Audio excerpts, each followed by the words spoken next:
So if you're going to have a country the size of a continent, and we do, thank heaven, you need consistent and reliable air travel. It's not a luxury, it's a necessity. The economy depends on it. And yet, under this administration, the network, the very delicate and functional network of air travel that we've built up over nearly 100 years is falling apart.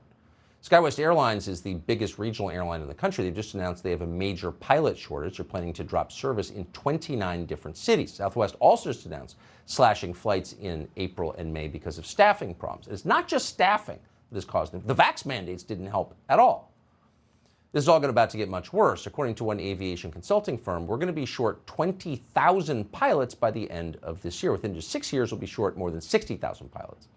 So we have a transportation department that works pretty much full-time on eliminating racist roads and other equity agenda items. Mayor Pete, of course, runs it. Are they doing anything about this problem? Jason Rantz is a radio show host. He joins us tonight with a report. Hey, Jason.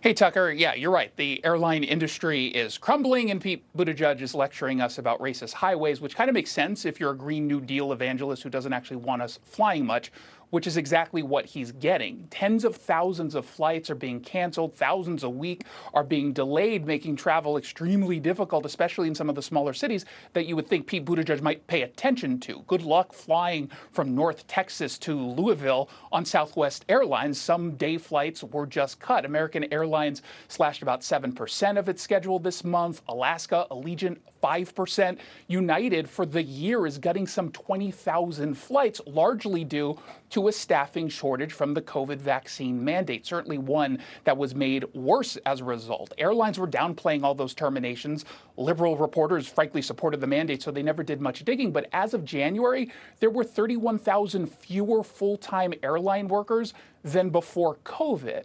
And while we were told pretty much everyone was complying, it turns out a lot of people were also quitting or retiring early. It's gotten so bad that JetBlue is basically begging flight attendants to take on some open shifts. Alaska Airlines is paying double to take on extra work.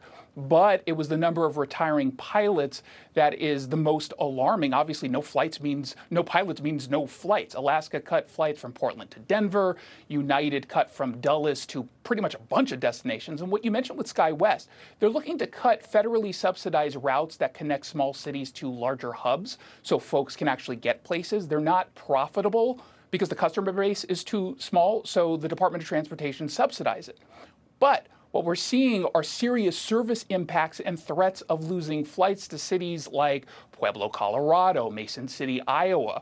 Under Buttigieg, all the DOT has done so far was basically tell SkyWest, hey, you can't ditch these routes until the DOT finds another carrier to pick up these flights. However, SkyWest only wants out because of the same pilot shortages that the other carriers are having. Airlines right now are desperate for pilots. They're kind of going into a hiring and training spree for pilots and for some others. They're paying more. They're lowering some education requirements. The regional carrier Breeze Airways, they're using the E3 visa program to hire pilots from Australia. And obviously this is expensive, and it's happening at a time where we're seeing a price surge for gas. It's unbelievable. So if vax mandates did this to airlines, let's say you applied them to the Navy SEALs on the eve of a war, I wonder what would happen to your military. Yeah. Jason Rantz, appreciate it. Thanks so much. Thanks, Tucker. So ratings for the Oscars just decline every year because watching insipid, self-involved people talk of themselves is not that interesting. So this year they had a brand new idea. Let's do something so degraded and violent on stage that everyone will talk about us. We're going to talk about them too. Piers Morgan joins us to dissect it. He's also here to tell us about his brand new show, which we're excited about. That's next.